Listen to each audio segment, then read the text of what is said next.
ਹਾਲ ਕਰਦੇ ਆ ਸਰਕਾਰਾਂ ਹਾਲ ਕਰਦੀਆਂ ਸਾਡੀਆਂ ਸਰਕਾਰਾਂ ਦੇਖ ਲਓ ਕਿੰਨੇ ਭਰਾ ਸਾਹ ਨਹੀਂ ਆ ਰਿਹਾ ਕਿਸੇ ਨੂੰ ਅੱਖਾਂ ਤੋਂ ਦਿਖ ਨਹੀਂ ਰਿਹਾ ਹੈਗਾ। ਜੇ ਕਿਸੇ ਕੋਲ ਇਹ ਚੀਜ਼ ਦਾ ਤੋੜ ਹੈਗਾ ਕੋਈ ਬਾਹਰੋਂ ਨੇੜਿਓ ਭਰਾ ਨੂੰ ਪਤਾ ਹੋਵੇ ਅਥਰੂ ਗੈਸ ਦਾ ਗੋਲੇ ਸਿੱਟਦੇ ਨਾ ਕੋਈ ਹੱਲ ਹੋਵੇ ਪਾਣੀ ਤੋਂ ਬਗੈਰ ਬਹੁਤ ਮੈਂ ਸਾਹ ਹੀ ਕੋਈ ਖੜੇ ਨਹੀਂ ਸਕਦਾ ਹੈਗਾ। ਫਿਰ ਵੀ ਐਕਸਪਾਇਰੀ ਮੈਂ ਕਹਿੰਦਾ ਸਾਹ ਹੀ ਨਹੀਂ ਆ ਰਿਹਾ ਪਤਾ ਨਹੀਂ ਕਿਵੇਂ ਲੋਕ ਵਾਪਸ ਆ ਰਹੇ ਨੇ। ਆ ਤਸ਼ੱਦਦ ਕਰਦੇ ਨੇ ਹਲੇ ਕਹਿੰਦੇ ਨੇ ਵੀ ਇਹ ਆਜ਼ਾਦ ਮੁਲਕ ਆ ਕਰ ਦੋ ਸਾਨੂੰ ਵੀ ਅੰਦਰ ਕਰ ਦੋ ਹੋਰ ਪਰਚੇ ਦੇ ਦੋ ਪਹਿਲਾਂ ਵੀ ਦਿੱਤੇ ਨੇ ਹੋਰ ਦੇ ਦੋ ਪਰਚੇ ਸਾਡਾ ਕੋਈ ਮਤਲਬ ਨਹੀਂ ਇੱਥੇ ਆਉਣ ਦਾ ਹੋਰ ਪਰਚੇ ਦੇ ਦੋ। ਲੱਖ ਲਾਂਤਾਂ ਨੇ ਹਜੇ ਵੀ ਜਿਹੜੇ ਘਰੇ ਬੈਠੇ ਨੇ ਅਸੀਂ ਚਾਹੇ ਦੋ ਗੇੜੇ ਲਾਏ ਨੇ ਦੋ ਤੁਸੀਂ ਲਾਓ ਇੱਥੇ ਹਜ਼ਾਰਾਂ ਬੰਦੇ ਇਕੱਠੇ ਹੋ ਜਾਣੇ ਨੇ। ਹਾਲ ਕਰਦੇ ਨੇ ਸਾਡੇ ਟੈਕਸ ਪੇਅਰ ਦਾ ਬਾਪੂ ਹੋਣਿਆਂ ਦੀ ਉਮਰ ਆ ਰੈਸਟ ਕਰਨ ਦੀ ਇਹ ਬੈਠੇ ਇੱਥੇ ਸੜਕਾਂ ਦੇ ਜਿਹੜੇ ਸਾਲੇ ਵਿਹਲੇ ਕਹਿੰਦੇ ਨੇ ਉਹਨਾਂ ਨੂੰ ਸ਼ਰਮ ਆਉਣੀ ਚਾਹੀਦੀ ਆ।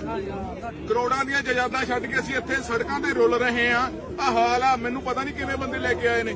ਧੰਨ ਜਿਗਰਾ ਇਹਨਾਂ ਦਾ ਜਿਹੜੇ ਮੂਹਰੇ ਖੜੇ ਨੇ ਯਾਰ ਇੰਨਾ ਤਸ਼ੱਦਦ ਅਸੀਂ ਆਪਣੀ ਚੀਜ਼ ਵੇਚਣ ਲਈ ਕਹਿ ਰਹੇ ਆ ਵੀ ਅਸੀਂ ਆਪਣੀ ਚੀਜ਼ ਇੰਨੇ ਦੀ ਵੇਚਣੀ ਆ ਦੂਜੀ ਤਾਂ ਗੱਲ ਹੀ ਨਹੀਂ ਕਰ ਰਹੇ ਕੋਈ ਖੋਹ ਥੋੜੀ ਰਹੇ ਆ ਤੁਹਾਡੇ ਤੋਂ ਕੋਈ ਭੀਖ ਥੋੜੀ ਮੰਗ ਰਹੇ ਆ। ਅਸੀਂ ਇਹ ਕਹਿੰਦੇ ਅਸੀਂ ਕਣਕ ਉਗਾਣੇ ਅਸੀਂ ਜਿਵੇਂ ਮੈਂ ਆਪਣੇ ਪੂਰੇ ਰੇਟਾਂ ਦੇ ਬੂਟ ਵੇਚਦਾ ਇਹਨਾਂ ਨੂੰ ਵੀ ਕਣਕ ਦਾ ਹੱਕ ਆ।